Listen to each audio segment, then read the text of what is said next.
यहाँ सबैलाई हार्दिक नमस्कार। म आज एउटा चारु लिएर आएको छु। मेरो चारु कस्तो लाग्छ सुनेर प्रतिक्रिया दिन नभन्नु होला। मान्छेको जात सित्तैमा खान पाए खुसी हुन्छ। मान्छेको जात सित्तैमा खान पाए खुसी हुन्छ। पैसा नतिरी घरमा लान पाए खुसी हुन्छ।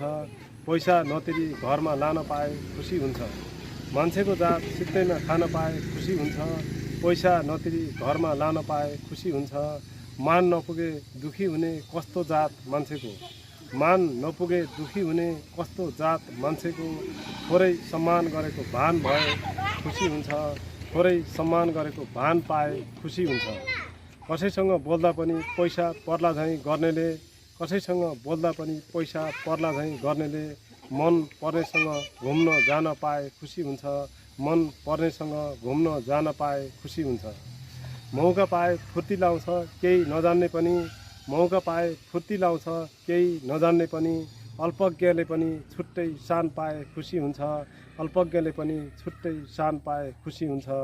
मान्छे बेखुसी भइहाल्छ आफ्नो लेखो नभएमा। मान्छे बेखुसी भइहाल्छ आफ्नो लेखो नभएमा। अलिकति भए पनि मान पाए खुसी हुन्छ। अलिकति भए पनि मान पाए खुसी हुन्छ। पैसा नतिरी घरमा लान पाए खुसी हुन्छ। मान्छेको जात चित्तैमा खान पाए खुसी हुन्छ। थोरै सम्मान गरेको भान पाए खुसी हुन्छ। मन पर्नेसँग घुम्न जान पाए खुसी हुन्छ। अल्पज्ञले पनि छुट्टै शान पाए खुसी हुन्छ। अलिकति भए पनि मान पाए खुसी हुन्छ। अलिकति भए पनि मान पाए खुसी हुन्छ। हस्, धन्यवाद, नमस्कार।